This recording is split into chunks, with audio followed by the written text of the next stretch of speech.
So you want me to start on number 20 here? All right, so it says compute delta y and dy for the given values of x and dx. Then sketch a diagram. So what are we supposed to do? When you sketch a diagram, you're supposed to write okay. Okay. What are we supposed to do? Take the derivative. All right, so dy dx. If I think of this as being x to the 1/2 is? 1/2 x to the negative 1/2. 1/2 x to the negative 1/2. Good. So the way that we are changing this now is I'm going to rewrite that as dy equals 1/2 x to the negative 1/2 times dx. Okay? All right. So how do I figure out what dy is in this circumstance? You're taking the... Okay, yeah, they tell us what x is, and they tell us what our change in x is, and that's the same as dx. So I'm going to plug those things in here. So 1/2 times 1 to the negative 1/2 is 1. 1 to any power will always be 1, times dx, which is 1. So my delta y is 1/2. Okay? So that's the easy way to do it. And what we're supposed to do is we're comparing this to the old-fashioned change in y. Okay? So to do that, I need to figure out what y1 and y2 are, and then subtract those. Okay? So what is y1? 1. Because if I take x and plug it into there, I get 1. Okay? What is y2? Square root of 2. Good, because if my change in x is 1, 1 plus 1 is 2, so I'm going to put 2 into there and get the square root of 2. So delta y is y2 minus y1, which is the square root of 2 minus 1, which in this case comes out to be, what is the square root of 2? 1.418 something? Yeah, so like 1.414. 414. Okay, so this comes out to be 0.414. Okay, and so the idea behind this is that the dy method is a quick way to get an estimate for the change in y. It's easier to do than to do the delta y like that. All right. Okay, then sketch a diagram like figure 5. So we are supposed to take and look at the graph of the square root of x. So that's going to be something like that, right? Right? Yeah. So if x is 1, then you get y is 1. And if x is 2, then you get y is 1.414-ish. Okay? And so we took and made that be, this is the delta y, is the change between those two things right there. Right? And then we also came up with the tangent line when we took the derivative, which would be like this. And so this is the,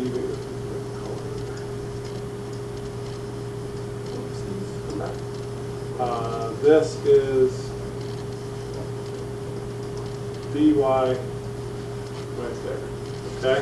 So the delta y is just the change between the two y values when you plug them directly into the function. The dy would be the change of the two y values on the tangent line of the graph. All right?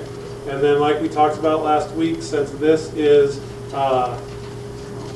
concave down, that means the dy is an overestimate because the tangent line is going to be above the graph. Okay? Feeling good about that, Jefferson? What's the limit before you consider it's not a good approximation? Well, I think that would completely depend on the circumstance. So remember when we did the problem? Is it like where it's changing a lot? Oh, so you're thinking about like if you had one of those big old oscillating functions like this, we talked about. So if you tried to get into there, right, and if you did from here to here, that would be very different than the, yeah. If you were using this in some sort of industry, they would tell you. They'd say, you need your results to be within, da, da, da, da. And so you would take that. So when we did that problem on Friday where we were manufacturing some sort of sphere, weren't we? I don't remember. Did it say why we were making? Did it say? No, it just says the radius of the sphere. Okay, it came out to be a pretty large error, but then when we compared it to the volume percentage-wise, it was pretty small. So they would tell you what your limits are. Okay, what's your question? Do we have to draw the graph every time, or do we just do? Only when they tell you to. All right, so now things get exciting here because they're asking us to use linear approximation, I guess it says, or differentials, to estimate the given number. And they did not give us a function to start with. They didn't give us an x. They didn't give us a delta x. They didn't give us anything that we would normally have to start this problem. So we got to figure some stuff out ourselves. So what is our function first to start with? X to the 2/3. X to the 2/3. You want to use differentials? I do too. Okay. What is x? Nice. Why did you pick 8? Because it's about 8.6. Because it's really close to 8.6 and it's a nice number that you actually know what 8 to the 2/3 power really is. Okay? Isn't Good. it the cube root of 8 squared? Yes. Right. And then in this case, what would our delta x be? 8.06. 0.06. The change in that would be 0.06. Okay? Good. All right, so you want to use differentials because that's super easy. Okay? So, Not only the round factor. yeah, so dy dx is going to be 2/3 x to the negative 1/3. Yes? Cool? Everything okay? No? All right. Yes? No? Taylor says no. You say yes.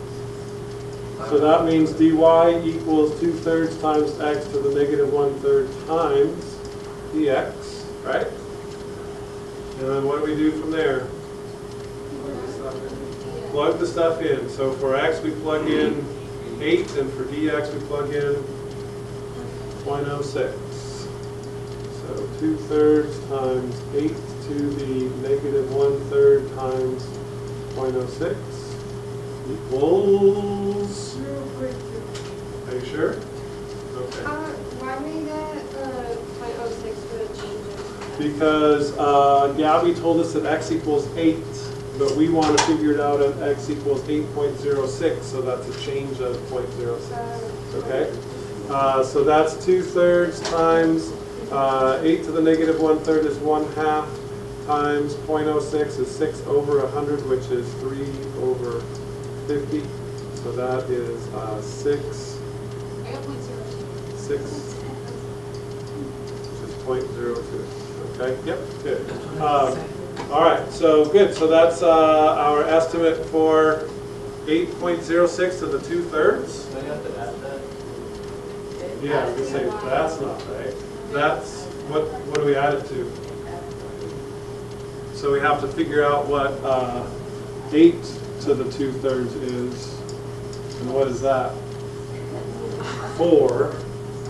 So my estimate for the square root, for the 2/3 root of 8.06 is 4.02. Because we're just figuring out how much the square root changed, or not the square root, but how much the function changed from its original value. Okay. The actual value is what? 4.0199. Okay, so that's a pretty darn good estimate, isn't it? 4.02. Very good. Yeah. I know that you don't want to do this, but let's do this with linear approximation also, just to Why did you do the fourth? practice that. How to do what? Why did you do the fourth? Because you have to plug in what x was originally. You're only figuring out this thing right here is dy, it's the change in the y, it's not actually what y equals. So you have to add that on to your original y value. Oh, it's not getting because you wanted that. Okay? All right, so we're going to do this. Can I erase this? Okay, we're going to do this using linear approximation, and we should get the same answer, but I just want to make sure that you are well versed in both methods. Okay? So linear approximation, the formula for that is F of A plus F prime of A times X minus A. x minus a. Okay. And what is a in this case? 8. Okay, so you're going to see some of the same things come up. For example, f of a, that's what we get when we plug 8 into the original function. So f of a is 4, just like we did that before. And so this right here is essentially what that is changing by. So this is the same thing as our dy. We're just coming up with it in a different way. So f prime of x, the derivative is same as before, 2/3 x to the negative 1/3. And if I plug in 8, you get what? What's 8 to the negative 1/3? 0.5 or 1/2. So 2/3 times 1/2 is what? Not yet. This turns out to be 1/3, right? Okay. And then we need to take that and multiply it by x minus a. And so what do you get from that? 0.06. If I go 0.06 times 1/3, I get 0.02, and so you end up with 4.02 again. Okay. Yeah, the differentials is a much faster way to do this than the linear. So you still just have to find a number for A. Yeah. So you have to find an easy one that works to start with, one that you know the answer. Ooh, that's a great question. You could pick 9, but since it's a lot more farther away from 8.06, your error is going to be much bigger. Okay. Plus, I don't know what 9 to the 2/3 is. You know what I'm saying? The reason why 8 makes a great one is because the answer is a whole number, so we don't have to estimate that to start with. What's that? We could use 70, yes. We would get a horrible answer, but we could do it. Yeah. You could, yeah. All right, so next one, explain in terms of linear approximations or differentials why the approximation is reasonable. So we're going to do the same thing again. So for those of you like Leanne and Taylor, we're going to... We've ordered. Okay, so here we go. Same thing again, right? Number 30, what is the function that we want to use? X to 6. X to the 6th. Okay? Because this is a number being raised to the 6th power. Okay? So, Taylor, nobody ruin it. What is X? 1. I know. What is delta X? 0.01. Why? She's cool because she only. Because What is the you chose 1. I understand. Yeah. Okay? And this is different by 0.01. Yes, Taylor? What is the 1.06? Oh, we're just showing that this is the answer that we're going to get. Oh my Okay? goodness. So they didn't even need to put that there. Okay? All right, so you guys like differentials? I'm good with that. Let's go dy dx equals 6x to the 5th, which means that dy equals 6x to the 5th dx. Okay? How do you get dy? I just multiplied both sides by dx. And dx. dx is 0.01. Oh my god. Okay?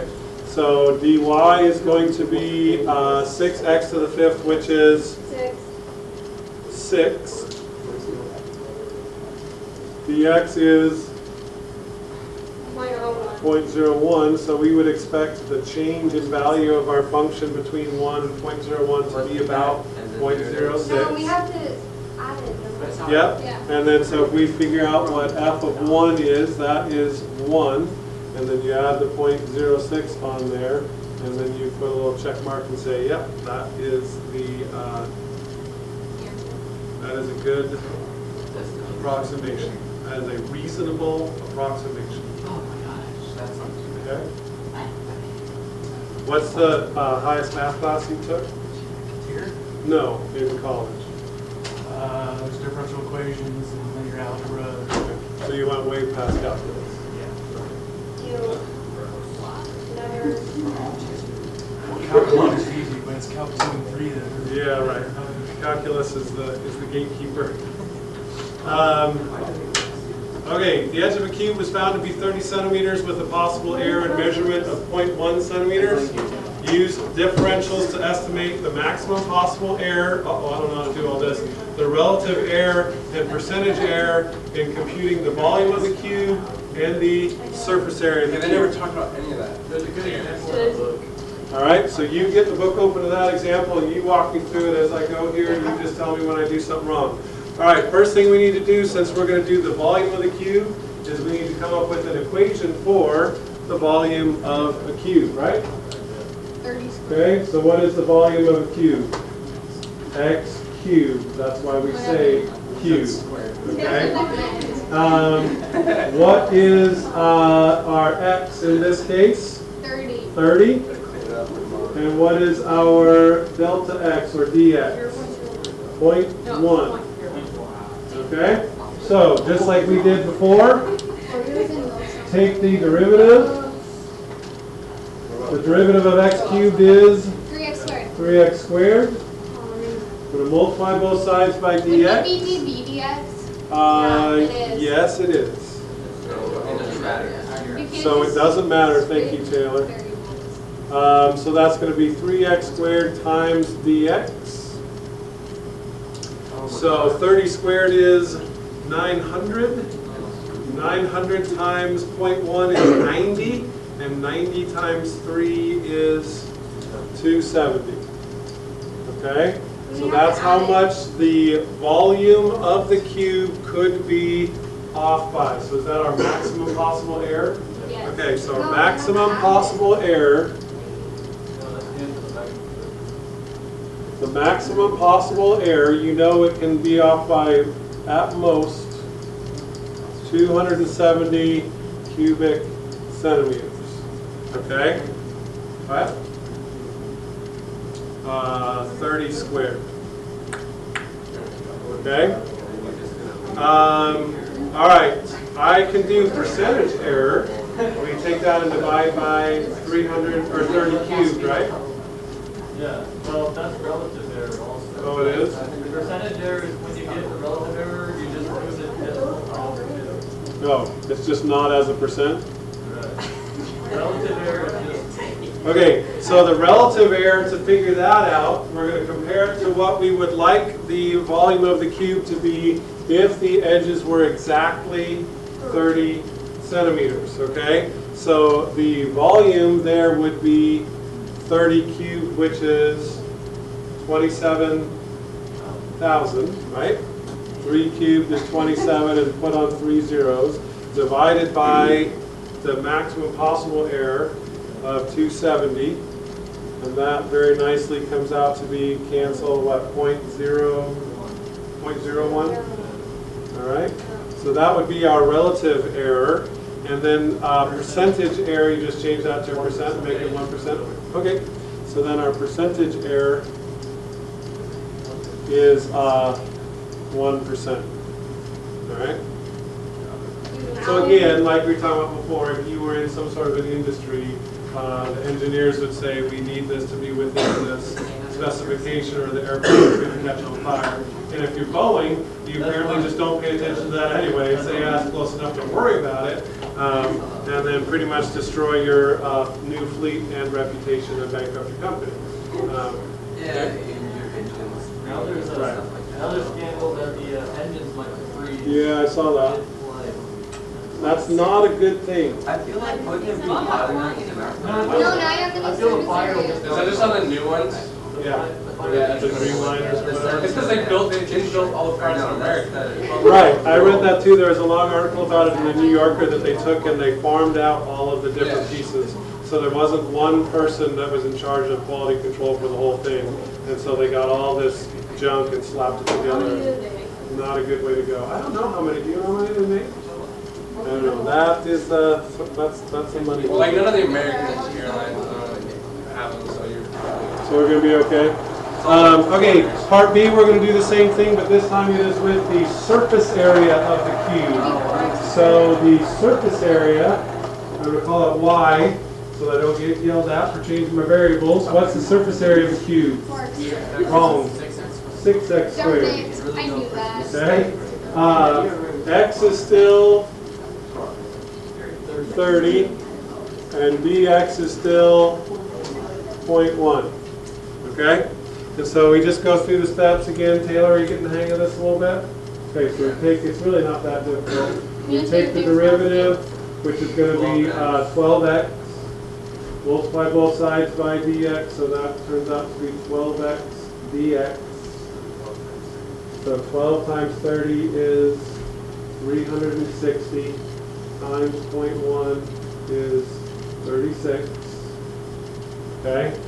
So according to this, that would be the maximum error we would get if the edges were off, each one of them by 0.1.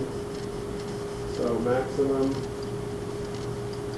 Then the relative error is that divided by what it would exactly be, which is 900 times 6 is 540. So 36 over 540. I don't know, 9 over, no, 4 over 60, which is 2 over 30, which is 1 over 15. Okay. What's 1 divided by 15? 0.06 repeating, so we're okay.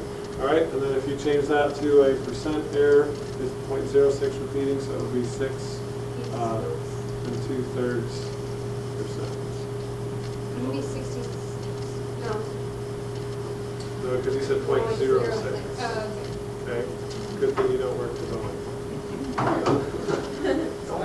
It's okay, we're only off by 66 and 2/3%, it'll be fine.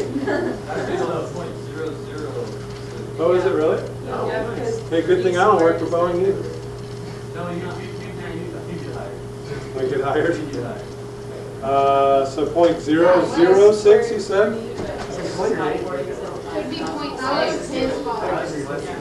Okay, so we're just off by 2/3 of a percent. Yeah, because you squared, I think it was just higher, so. squared 30, you said it was 9. It was not. Yeah, 0, 0. Oh, so that's not You said it was 90 540. instead of 900. Right, so this should be 5,400. Gotcha. All right. Okay, so here we go again. The radius of a circular disc is given as 24 centimeters with a maximum error in measurement as 0.2 centimeters. Use differentials to estimate the maximum error in the calculated area of the disc. What is the relative error? What is the percentage error? So we need to come up with a formula for the area of a circle, pi r squared. Okay, so x is what? 24. dx is 0.2. Easy peasy, right? Isn't even that bad. No, it's not that bad. It's probably one of the easiest things we've ever done. So the derivative of that would be 2 pi r. 2 pi, I'm going with x, so I don't get yelled at, 2 pi x, and then dx. This is the derivative of the area.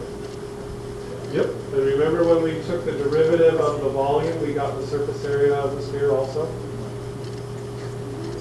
Yeah, the 4/3 pi r cubed, and then you take the derivative, you put the 3's on the 3's cancel, you get 4 pi r squared. Yeah, Connor said that last week. 30 point. He swears. He swears, even though he shouldn't. So this would be 48 pi times 0.2, which is, you don't like the, yeah, let's go 9.6. Okay, so that is the maximum error. right?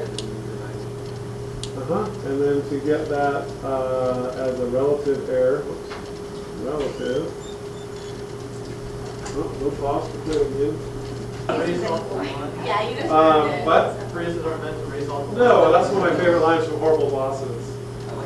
When they, yeah, I can always dream. All right, so the relative error then is like we did before.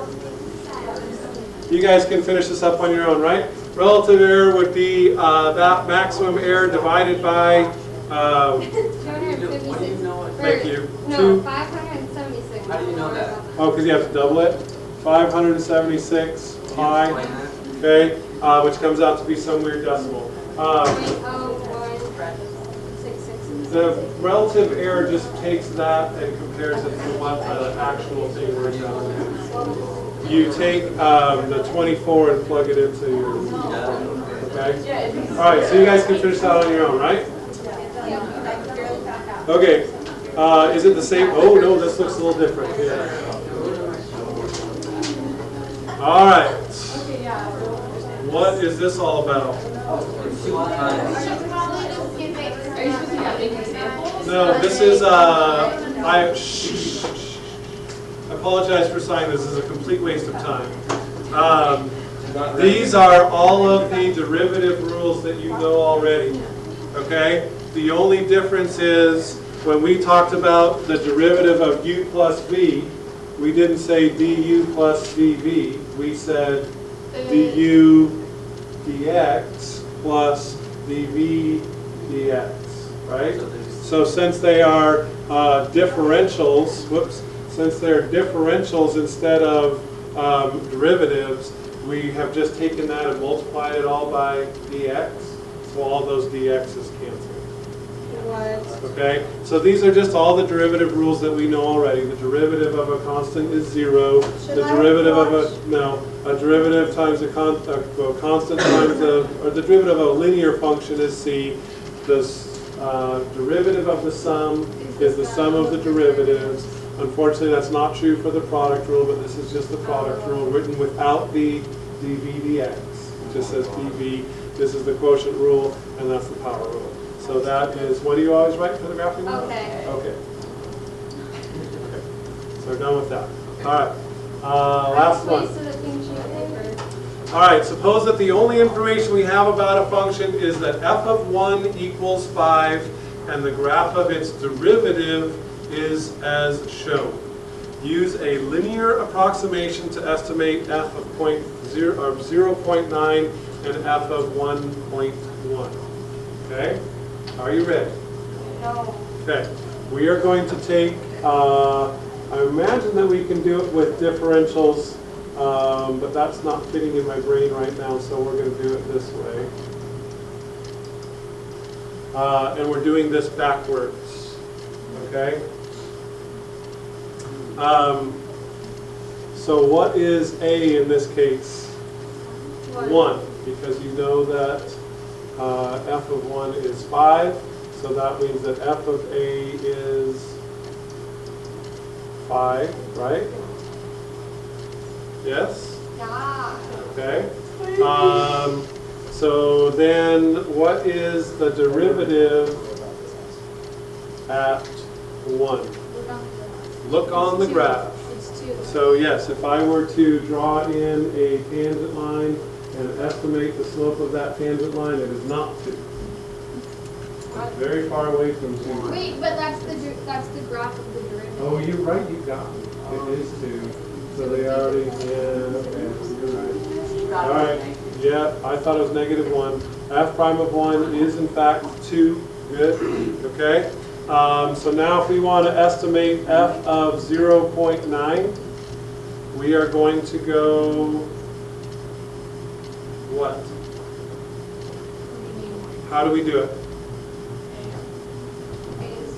F of a is 5 plus the derivative at a is 2 times x minus a. What will be the change from 1 to 0.9? Negative. Is it negative or positive? It's negative because it's less than. I like negative there. So going to be negative 0.1. So that comes out to be 4.8. Anybody got that in the back of the book? Make sure we're right. Okay. You're right. Okay, then we need to do the same thing to estimate f of 1.1. So it's going to be 5 again, plus 2 again. This time it's positive 0.1. So that means our estimate is 5.2. Okay? 7. All right. Are our estimates too large or too small? Too large. Large. Too small. Why? Because our tangent line is under. But that's not the original function, Oh, yeah, that's the that's derivative. not. Yeah, got you back. There you go. Okay. Is there any way that we can tell anything by the shape of the shape of the original graph by looking at the shape of the derivative? What Well, do we- right, it's negative right before 0. what's negative? Never mind, no, it's No, not. it's not. What's happening to the graph here if the slope is 3, then it's going to be something like this, right? With a slope of 3. And then this one right here has a slope of 2, so what's happening to the graph? It's rounding. It's rounding off, But yeah, good, because then okay? like X. And then if I get to here, later on it has a slope of 1, and so my original graph is going to look like that, right? So it's actually over. So that means that if I look at this line right here, my tangent line is going to be above the thing, so those are going to be over estimates because the slope is getting smaller and smaller and smaller, so the graph is leveling off, okay? Our last math for the week. Wow,